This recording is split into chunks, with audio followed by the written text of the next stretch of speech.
Okay.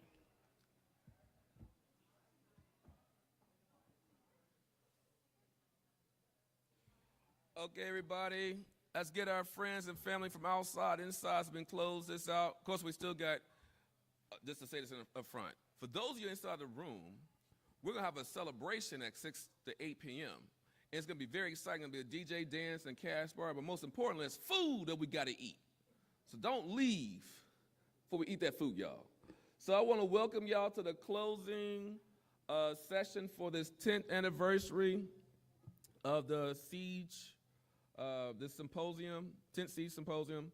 So again, it's been 10 symposia over a period of 14 years. And again, yeah, clap for that, y'all. Thank you for that. Over a period of 14 years. So first, I want to thank our sponsors. So here are all our sponsors for this symposium. And as I said, there's been some sponsors who've been really helpful the last 2 or 3 years of this very important event. Thank you for attending, all the guests. So we had, in person, 236 on Thursday, 211 on Friday, and 154 today. Now, total number of registrants across Wednesday, Thursday, Friday, and Saturday, both remote and in person, was around 7,500. So that's a great number. I know, I'm not sure how many were able to fully participate virtually, but it just shows the opportunities that we can have when we use technology to make this type of event more accessible, right? So I think moving forward, we're going to continue to have this hybrid setup. So that's great. And thanks for everybody who were able to attend in person. So again, we think about Sankofa honoring the past by protecting the future. We talked about, bringing back, getting back to our roots, why it's important to do so.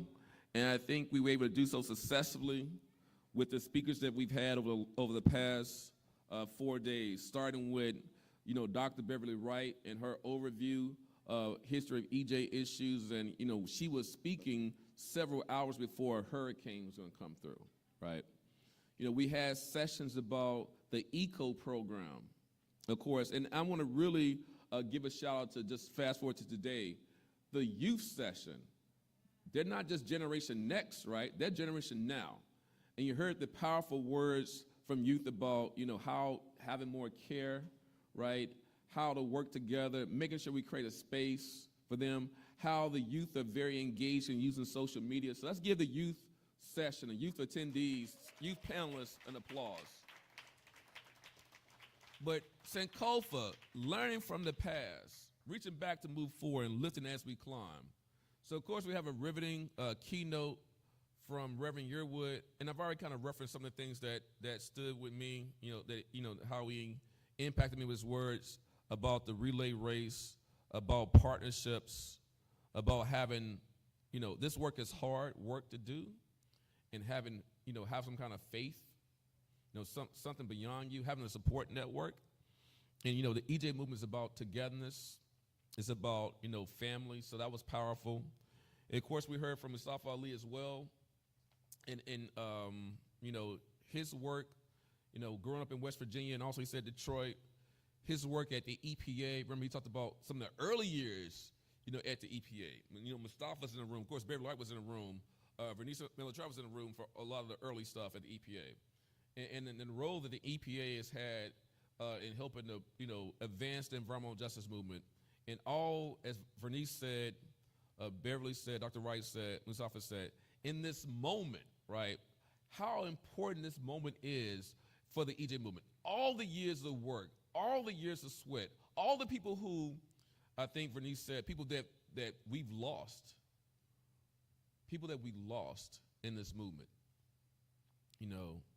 I mentioned today Cecil, Corbett Mark, friend, colleague at We Act, Nan Freeland, for those of you who in North Carolina EJ Network, she was someone who had an early impact on me in my career, as a grad student at UNC Chapel Hill. Also, someone else from North Carolina who was a mentor, community leader, Elsie Herring, worked on industrial hog farms. Dana Austin, for those of you who are from DC area, you may know Damu Smith. another person who died young. There's so many folks in this movement who come from communities where they're being poisoned, and then they're fighting for justice, right? And when you're fighting for justice, it wears on you. You can get worn down. So it's really important to have a movement to fight for justice, but also a movement, a safe space, so we can have self-care, because you're dealing with trauma every day. So the movement is not just therapeutic for the community, it's therapeutic for each of us, right? Just wanted to call that out. Now I asked Blaine, who helped pull together these slides, to put up here the 17 principles of environmental justice. Just as a quick kind of reminder, the 17 principles were codified at the first National People of Color Summit in 1991. You heard them referred to by many of the speakers across this symposium, this event. And Vernice said she actually worked on the principle about reproductive justice, reproductive rights. These principles are in many ways the Magna Carta for environmental justice. So I know in my presentation about selling on the colonies of the EJ movement, I may have been a little bit provocative. I mean, y'all know me, I am provocative. But for me, if you don't know the 17 principles of environmental justice, you don't know environmental justice. So this is where you should be starting. You start out with Warren County. You start out with toxic waste and race. You start out with the 17 principles. So if you're gonna come into this space, this is for those in the room and those in the audience out there in the blogosphere, on the internet, on the web, please get to know these 17 principles. This is our framework of action. This is a framework for engagement. So I just wanted to highlight them really quickly. So the past, again, this symposium has been around for 14 years. I know we use the term 10th anniversary. It's really 10 and 14 years. But I want to just go back a little bit for everybody. So we want to reflect on 10 years, 10 symposia, and here's some of the photos of past events. In the top left-hand corner, one of my community mentors, but shout out to her, Naima Muhammad, Black Works for Justice, the Hog Round Table in North Carolina, one of the founders of the really North Carolina EJ Network. And I was told by Chris Hahn, who's one of the co-directors, was here, that the network is having its 25th anniversary. The community-based EJ Summit is having a 25th anniversary meeting at the Bricks Franklinton Center at Bricks near Tillery, North Carolina. And that's the weekend of October 18th and 19th. So if y'all want to go to that, that's one of the best community-based EJ summits in the country. And you really want to get some real EJ experiences with community folk in where the birthplace of the EJ movement. I recommend that event. So the first symposium was held on December 1st, 2012 at UMD's campus.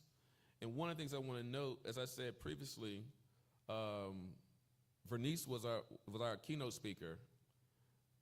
Leslie Field helped to plan it. Mustafa helped to plan it. But it really was an important event and getting more attention on EJ issues in this region.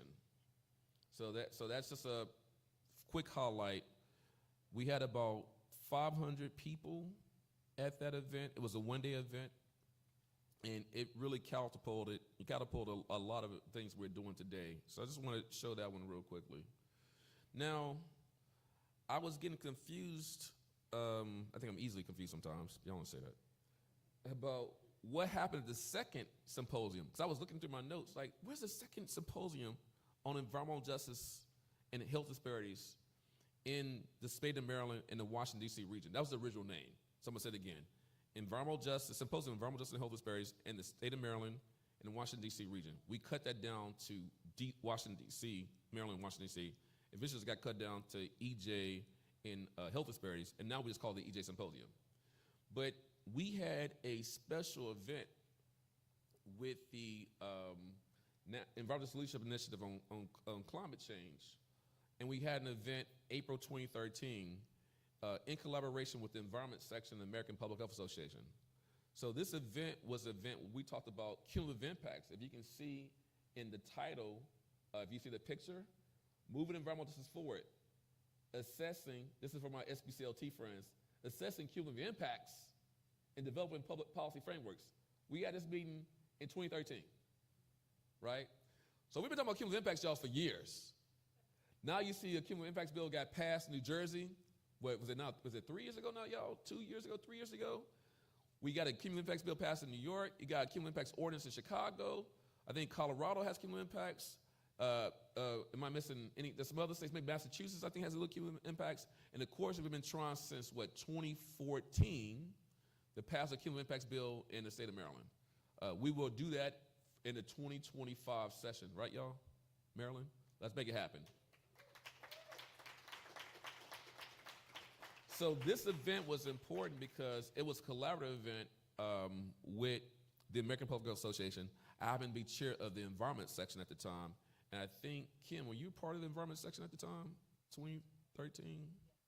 So we actually established the Environmental Justice Subcommittee in 2009, 2011. But this is work that was affiliated with APHA Environment Section, and it was funded by the Kresge Foundation. And I believe Jalon White Newsom, was she program officer with Kresge at the time? So you see the connections, y'all, how foundations have been really important to this movement. And I just want to give us a shout out. And also, I want to give a shout out to the Town Creek Foundation, which is sunsetted in our state. But Town Creek also gave some early funding to this symposium. What a symposium. Now, the third Environmental Justice and Health Disparities Symposium, it was December 6 to 7, 2014. And the theme was actually environmental justice in the Chesapeake Bay. So you think about, some of the EJ work and the more sort of focus on environmental justice you see from Bay Advocates, Chesapeake Bay Movement, Chesapeake Bay Trust, Chesapeake Bay Foundation. A lot of that started with this symposium. We had a number of sessions related to the Bay, and our keynote speaker, I'll let y'all make this participatory, who's the only black riverkeeper in the country? Is he still on the black riverkeeper in the country? Fred Tubman. So Fred Tubman was our keynote speaker, okay, in 2014. So you can see that this is the 10-year anniversary of the third symposium, and think about how much we've seen a growth in environmental justice awareness, environmental justice activity, and sort of environmental justice contributions from folks green groups who do more water work, green groups who do more Bay-related work, and even think about in the legislature, how you see more collaborations. And then even like our state agency in Maryland, Department of Natural Resources now has a environmental justice and equity officer, right, Mariah? So you see a lot more action related to the Bay when it comes to environmental justice, and a lot of that maybe could be connected to symposium. So there's a 4-year jump between the third symposium and fourth symposium, and I think maybe because I was tired, or maybe because I was focused on other things, the main reason we didn't have any money. So I just gave kudos to foundations, but then we couldn't get any more funding, right? And so I just want to highlight the fact that it's hard to do these type of events without funding. But we had a special keynote lecture by Dr. Bullard earlier in the year. And we had it where we broke up the event across a whole week. So we had a special CEEJH lecture, I believe, on a Tuesday and Wednesday. And then we had a symposium on a Friday, Saturday. And so for those of you, again, from Baltimore, you should see a picture of someone you know. Destiny Watford, who went to Ben Franklin High School. We just had Ryan on the youth panel who goes to Ben Franklin High School. Just to tell you the story real quickly, Destiny Watford won the Goldman Prize for Environmental Activism in 2016, right, for North America. And why did she win that Goldman Prize? She helped to organize youth from Ben Franklin High School to fight against the Energy Answers incinerator, which would have been the largest incinerator at the time in the country, trash incinerator that would be placed less than a mile from Ben Franklin High School.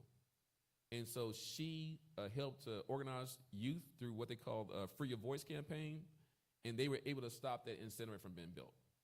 So she was our keynote speaker for the main part of the symposium, and Dr. Bullard was our special speaker during the week, and the title of his presentation was "The Wrong Complexion for Protection."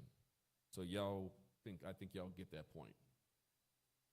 Now the fifth symposium, you see Mustafa again. I think Mustafa talked at the first symposium. He talked at the fifth symposium, and of course, I think his twin talked at the 10th symposium.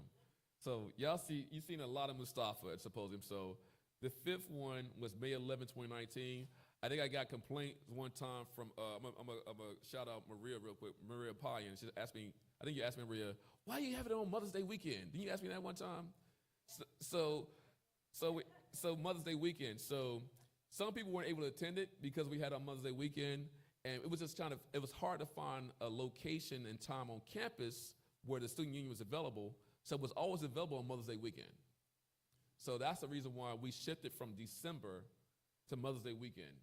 So Mustafa was our keynote speaker, and again, you see the symposium started grow, and I believe this was still just a one-day event. So when you look at these past symposia, from the first one to the fifth one, they were all one-day events, okay? Now we move forward, September 19th to October 10th, 2020. This is the year I was doing a sabbatical. 2020, that's the worst sabbatical ever, because that's the pandemic.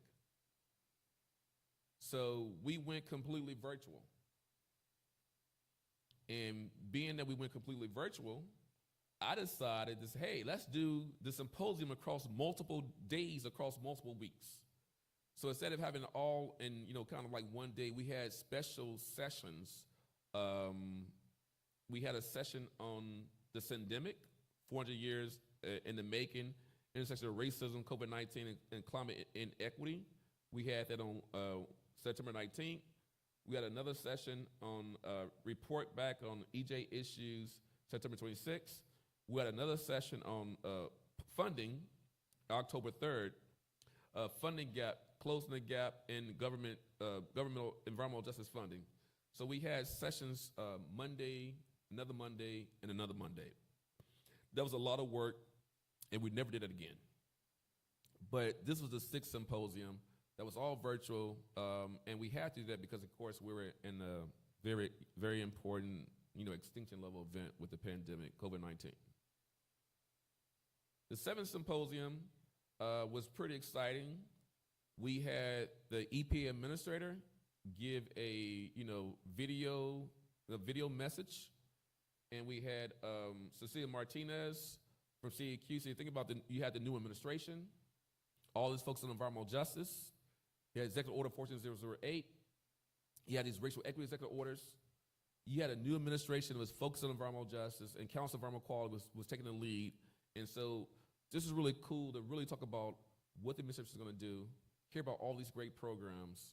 And I think the sessions, and we're in hybrid mode. It was hybrid, but it was over a couple days. So I think this is the first symposium where, maybe not the first symposium, but we went to like a 2 or 3 day schedule with that symposium. And of course, we had the 8th symposium, and this symposium was August 11th and 13th. So we moved away from Mother's Day because of feedback from folks like Maria. That I want to go see my mama. I can't choose between that symposium. I'm going to go see mama first. I appreciate that. And so we had in August, and this theme was really about power, right? We started to get this energy and power theme. And so that's the 8th symposium. And of course, last year, we had people, power, and politics.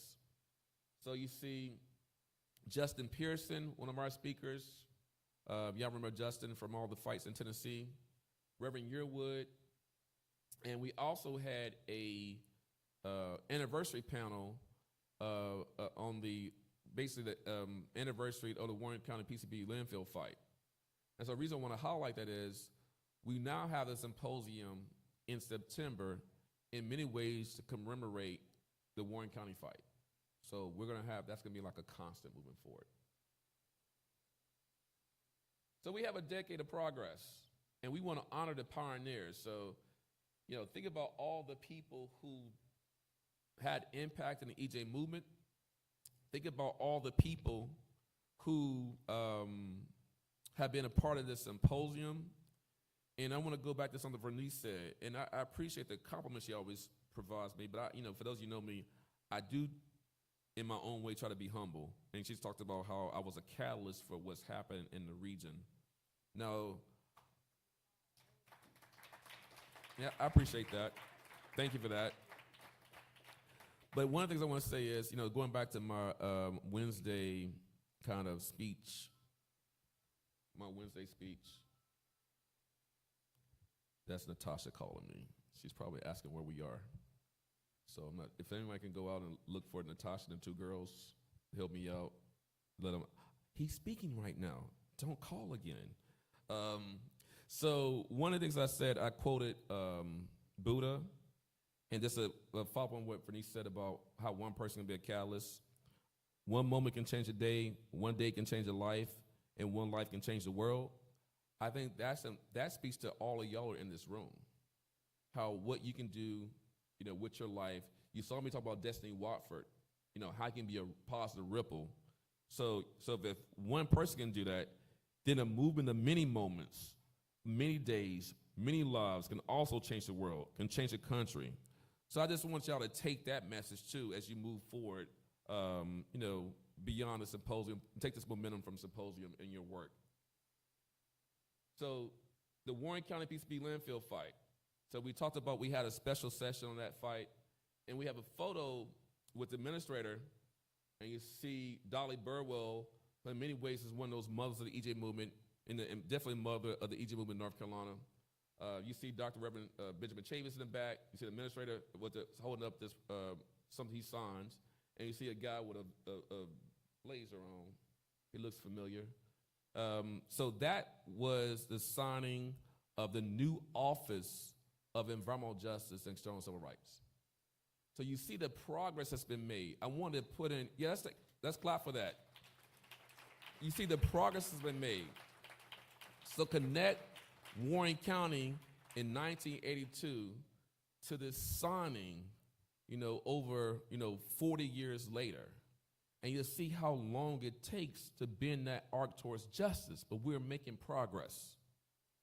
Y'all are helping to do that. So the present. I want to thank all our Mid-Atlantic Climate Action Hub partners. For those who are still in the room, I want you to stand up so you can get an applause. So let's, you, Paul, with Queen Shabazz, Wakira Poole and her team with CAF, Parisa, Empower GC, and Anthony, Jerome, if you're still in the room, Overbrook Center, Sada and Kim from SWIA. Then you got SBCLT team.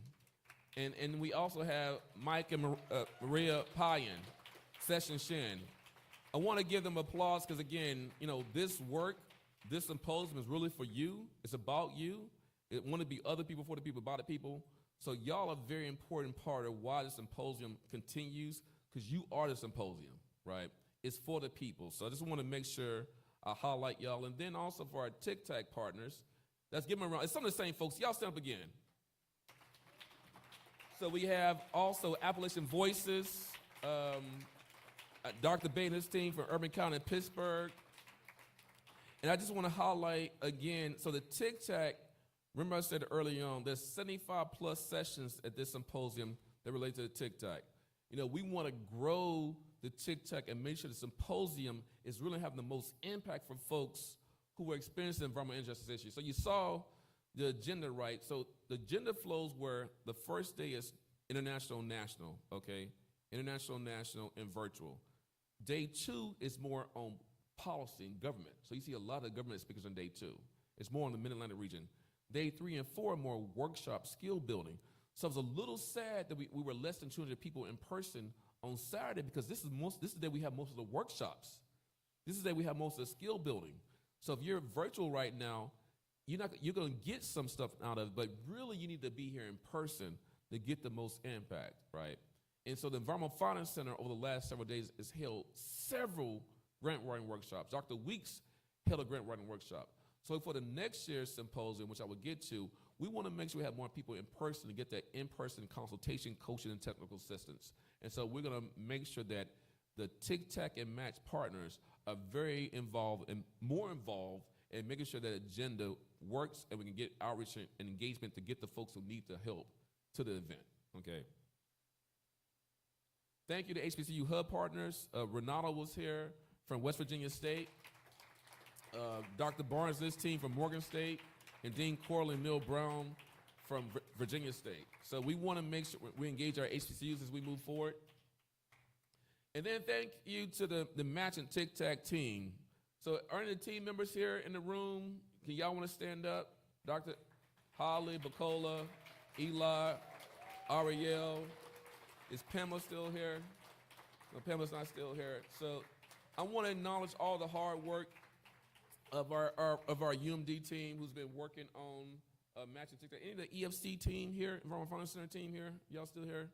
So again, the Environmental Finance Center has been doing a lot of the primary work in helping train folks and provide capacity building as it relates to grant writing.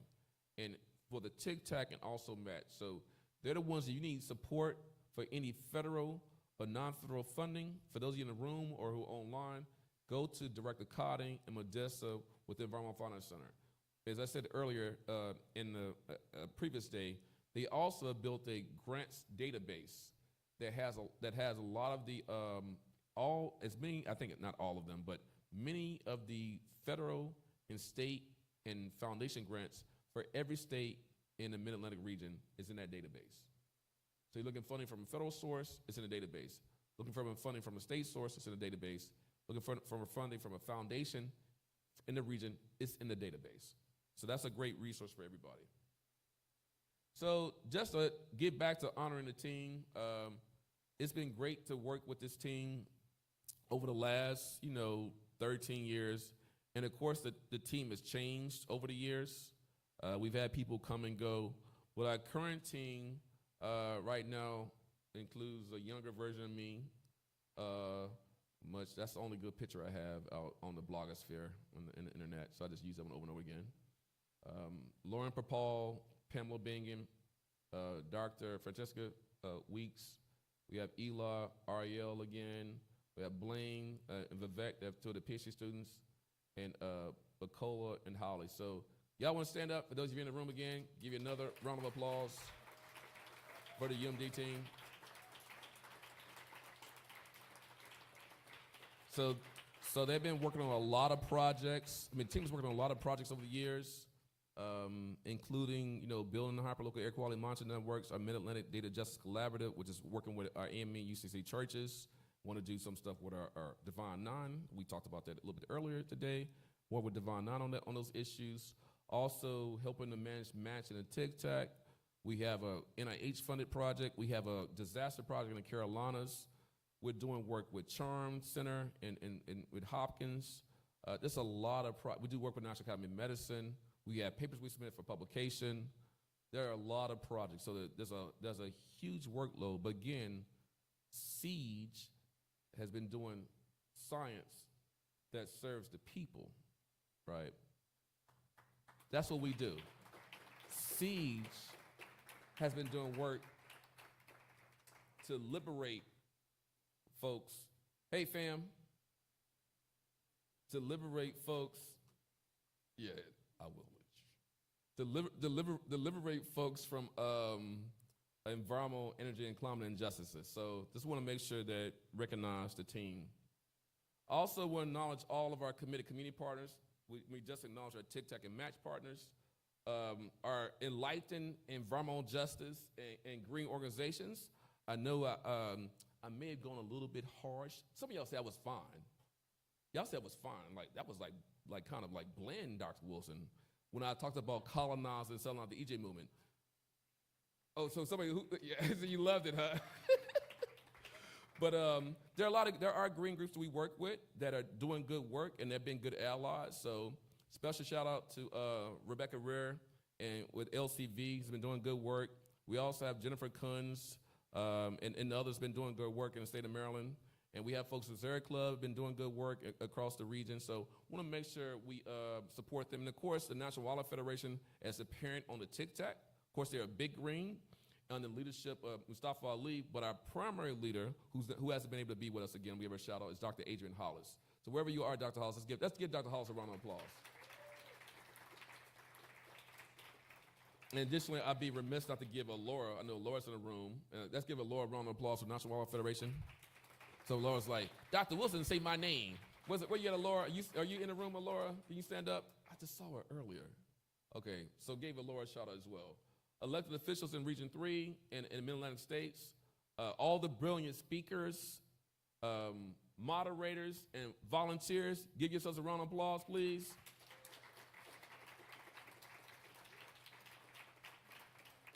We talked about the dedicated staff already, our program planning committee. I can't go through all the names, but definitely want to shout out Nikki.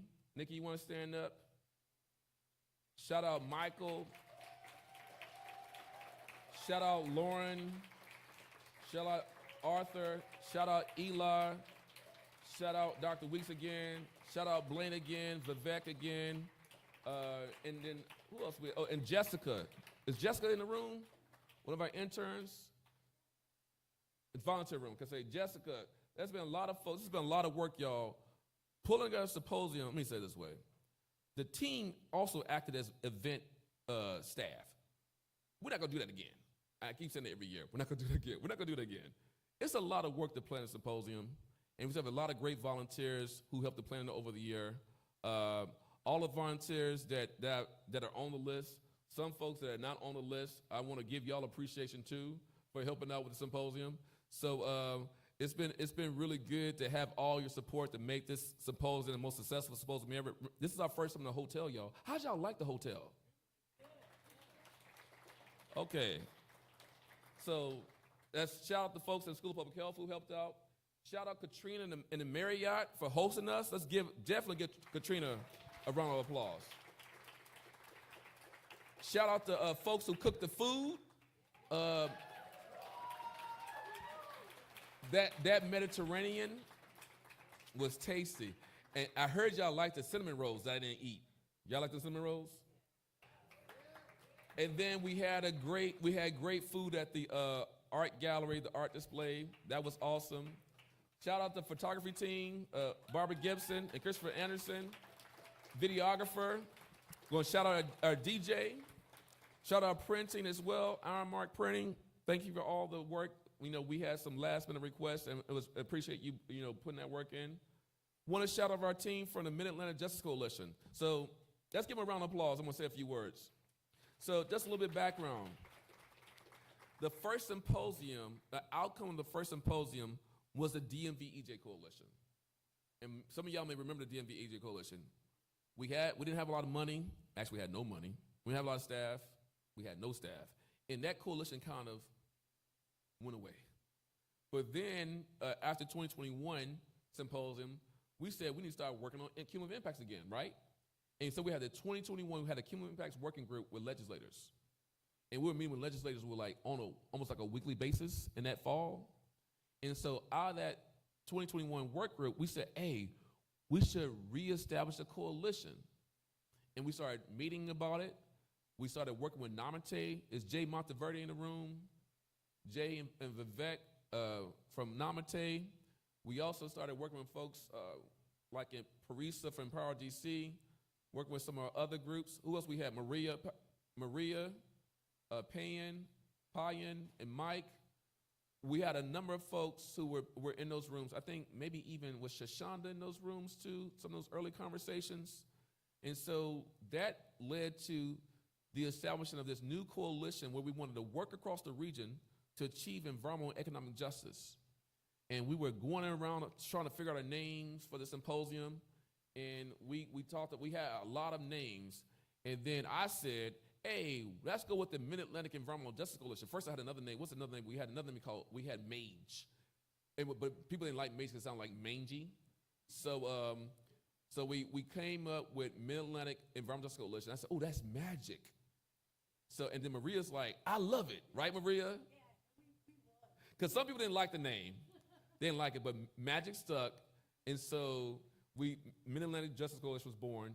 So I just want to give a shout out to them for all the folks who have been pulling that coalition. And it's a lot of work, y'all, working across the region this big. So I just want to show appreciation. All the youth presenters, let's give them a hand again. All the youth presenters, all the youth volunteers, y'all were great. Our CEEJH Summer Scholars, 2023 and 2024.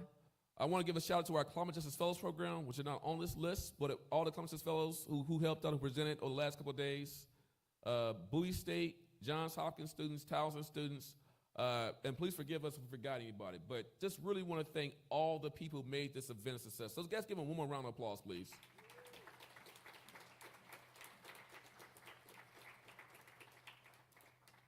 So what's the future?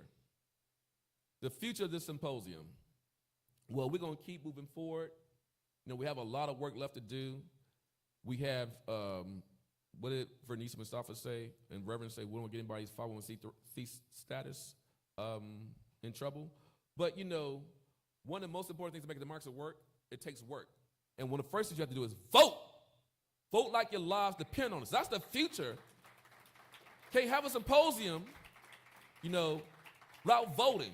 And as Vernice said, I don't want us to be meeting at a hotel in I don't know, what, Cambridge or Rehoboth area, or a hotel in Crystal City or Arlington, or was in West Paris, because DC is too expensive, or a hotel, we're going to go to maybe Richmond, Pamela, if Pamela's in the room, or Petersburg area, or go to Philadelphia with Jerome.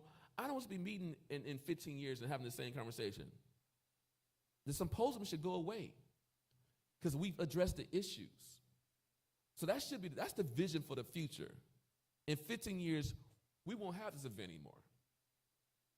That's the long-term vision. Now, the short term, we got to keep fighting. In the short term, we got to keep working.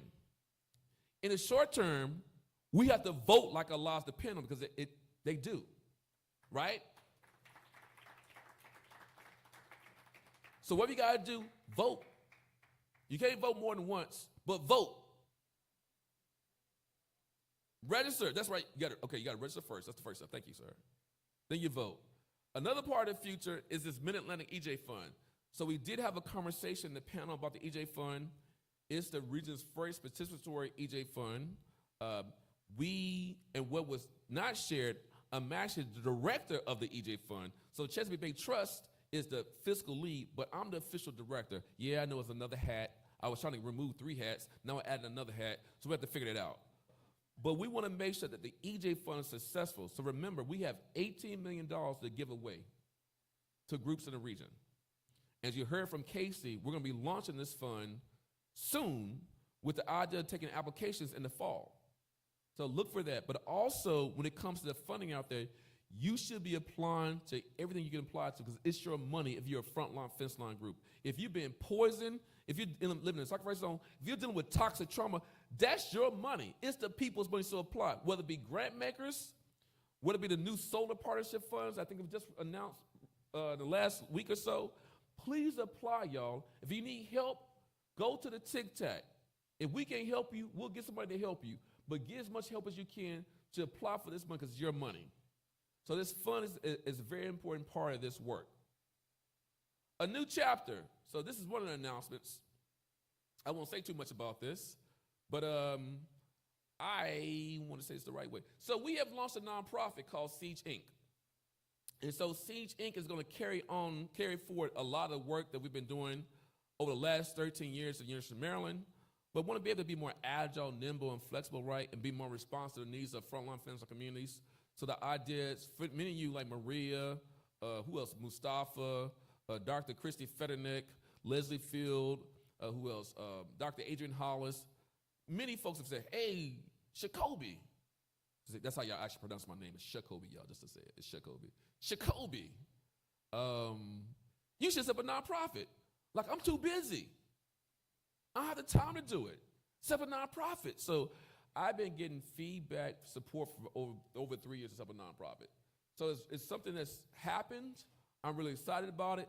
It's a lot of work. It's a lot of work. It's a lot of work. I'm really excited again. I have a new team for the nonprofit.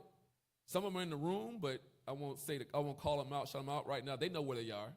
And so it's really exciting to work with the new team to be able to have. So basically, there'll be a nonprofit team doing some of the work, because the CEEJH brand is not going to go away.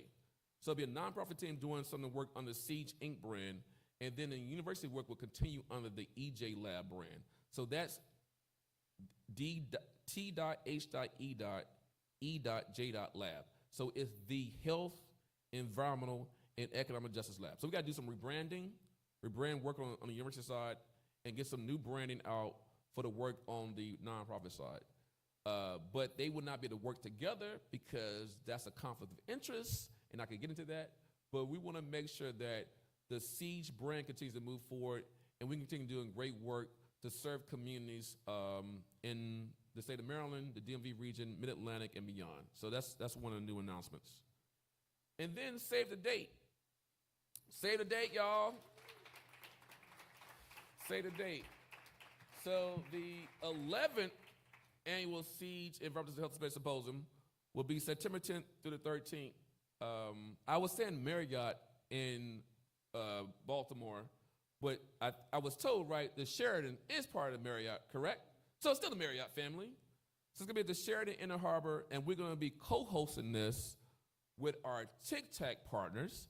So we're looking for SBCLT to be a partner. And also, we have another Tic Tac that in the region, in Baltimore, is Morgan State. So we're looking to collaborate with both SBCLT, South Baltimore Community Land Trust, and also Morgan State for this symposium. So we're really excited about it. I think it's going to be a great opportunity for us to continue, kind of take some lessons learned from being in this hotel and really make sure it's the best event possible. And we're going to lean even more into our Tic Tac work. We're going to lean even more into our match work, and lean more into making sure that we put frontline communities at the front of what we're doing, uplifting them and making sure we're engaging folks in the right way, empowering folks in the right way, and making sure they're getting the service and technical assistance they need to address their issues. So it's been really exciting to be here, with y'all over the last 4 days. And I want to try to do one last thing. I know we're ending a little bit early, and we're going to have our celebration at 6 o'clock. But I want to say a couple more words. So environmental justice has always been about, hope, love, faith, togetherness, and family. And I would like to bring my family up to the stage. So to give them a quick shout out.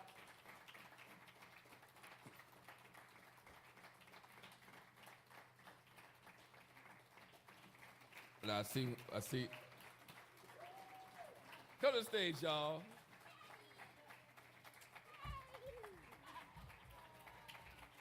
Go. Wait, walk back. Come on, walk back. No, walk by this way. Go this side. Go this side. Go this side. Okay, cool. So many of you may know or may not know my family. Ava, don't hide. So, of course, my spouse, my partner, the one who deals with all my stuff, Natasha. Then you have my oldest, Ariana, who's an artist. Say hi, Ariana. And you have my youngest, Ava. She's not shy. She's like a mini version of me. And she'll be turning 10 next month. But it's really great to have family up here, because they've been very supportive through all the work they've been doing over the years, and all the good times and the tough times. I just want to give them a special shout out, because they're very important to me. I wouldn't be here without their support, and I love them dearly. And so I want to say that publicly, so when I say something that may be a little bit off, they like, oh, he does care. So y'all want to say anything? Okay, so thank you, family. Y'all give me a hug.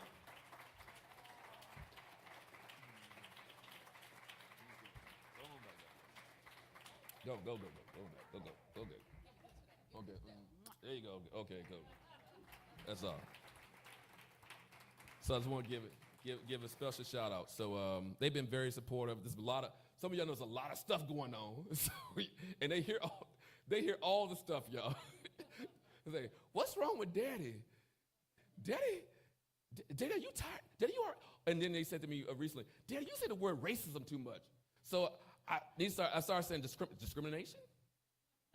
And I also have a lot of conversations about racial issues, environmental justice. And Ava started when she was age 6, and Daddy, how you gonna be a doctor of Earth, Daddy?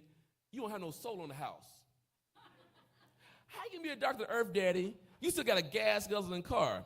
Now, unfortunately, my Nissan Rogue that I love dearly broke down on me recently before we were supposed to go on a long trip to Mississippi. So luckily I caught that the day, like basically I had to take the car on our anniversary. Our anniversary is June 10th. I took to the dealership, I took to the auto body shop, and they said your transmission's going out. We were about to hit the road the next day. So then I had to get a rental car. Long story short, I now have a hybrid. And so Ava, Daddy is doing better. So I want to thank everybody online and appreciate that time to shout out my family. Again, really want to thank all of you in the room who've been here for the last 4 days to make this event a super success. Like I said, we had like 7,500 registrants.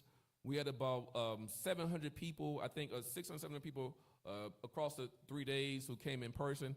Most of y'all the same people, so really, you can average it out, but I'm trying to make the numbers sound good. But it's been really great to lead this effort and being a steward and a convener to make sure your voices are heard. So we're gonna have this celebration at 6 o'clock. We're gonna cut a rug, as I said earlier. For those of you who don't know what a cut a rug means, a little bit dancing. There'll be food, there'll be music. So for those of you who are online, thank you for your time and attention. Hopefully you got a lot of it. And those of you in the room, please stay to celebrate with us because we have a lot of food and we need you to eat those crab cakes up. So thank you, and have a good night. And have a good rest of your weekend. And power to the people. Power to the people. Power to the people. Say it. Power.